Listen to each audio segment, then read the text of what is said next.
আসসালামু আলাইকুম বন্ধুরা, কেমন আছেন? আশা করি সবাই ভালো আছেন। আমিও আপনাদের দোয়া আলহামদুলিল্লাহ ভালো আছি।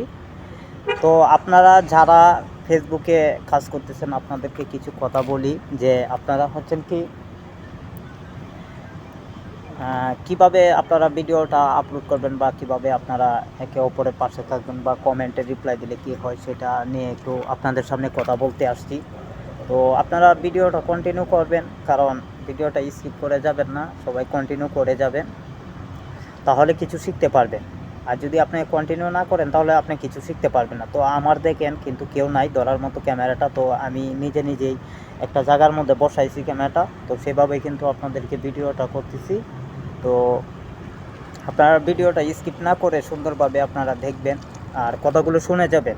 তো আমি আপনাদের সামনে একটা ভিডিও নিয়ে চলে আসলাম। তো আমি কিছু কথা বলবো, তো দেখেন এখানে দাঁড়াইছি কিন্তু একটু ঠান্ডা ঠান্ডা ভাব লাগতেছে, তারপরও আপনাদেরকে ভিডিওটা বানানোর জন্য কিন্তু চলে আসলাম।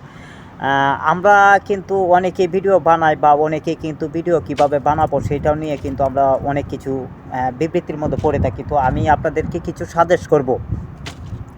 সাজেস্টটা হচ্ছে কি, আমরা যখন ভিডিও বানাবো তখন আমরা নিজের থেকে কিছু টপিক নিব, বা আমরা ভিডিও বানানোর আগে আমরা কিছু ভিডিও দেখে যাব যে যাদের ভিডিওগুলো দেখবো তারা কিভাবে টপিকগুলো বানিয়ে ছাড়তেছে, তাদের থেকে কিছু টপিক নিব। তো আমাদের সেটা করতেই হবে না, হ্যাঁ, তাদের থেকে টপিক নিব আর নিজেদের কিছু টপিক নিয়ে আমরা কিন্তু ভিডিও সুন্দরভাবে বানাতে পারি। তো এক গেল একটা। আর আমরা কিভাবে ভিডিও আপলোড করব বা কিভাবে আমরা কন্টেন্ট মনিটাইজেশন পাবো সেই বিষয়টা আপনাদেরকে বলি। আমরা কন্টেন্ট মনিটাইজেশন যদি পাইতে হয় তাহলে আমাদের সর্বমোট কাজটা করতে হবে যে আমাদের লং ভিডিওটা কিন্তু বেশি বেশি করে আপলোড করতে হবে। এখন কিন্তু রিলসটা থেকে আপনার লং ভিডিওটা কিন্তু অনেক জরুরি। মানে লং ভিডিওটা যদি আপলোড করেন তাহলে আপনি কিন্তু কন্টেন্ট মনিটাইজেশন পাবেন। আর এখন রিলসটা কিন্তু আপনার এত বেশি গুরুত্বপূর্ণ না, তো আপনি লং ভিডিওটা আপলোড করার চেষ্টা করবেন। তো দুইটা গেল।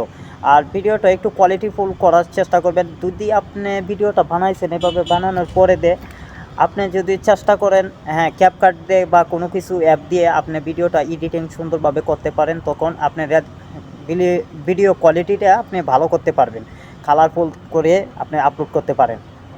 3 আর 4 নাম্বার টিপসটা হলো, আপনি যদি এঙ্গেজমেন্টটা ধরে রাখেন ইনশাল্লাহ আপনার পেজটা বা আইডিটা আপনার গ্রো করবে। কারণ আপনার এঙ্গেজমেন্টটা যদি থাকে তাহলে আপনার রিচটা আর ইয়াওটা কমবে না, মাঝামাঝি থেকে যাবে, সেটা নিচেও যাবে না উপরেও যাবে না। তো আপনি চেষ্টা করবেন সবার ভিডিও দেখার জন্য আর সবাইকে গঠনমূলক কমেন্ট করার জন্য। তো আমি যতটুকু জানি ততটুকুই কিন্তু আপনাদেরকে পরামর্শ দিয়েছি। আশা করি কেমন হয়েছে জানি না। তো আপনারা পাশে থাকবেন ইনশাল্লাহ। সবসময় আমিও কিন্তু চেষ্টা করি সবাইকে ভালোবাসা দেওয়ার জন্য। তো সবাই ভিডিওটা স্কিপ না করে শেয়ার করে দিবেন, আরেকজনকে সুযোগ করে দেবেন। তো সবাই ভালো থাকবেন, আল্লাহ হাফেজ।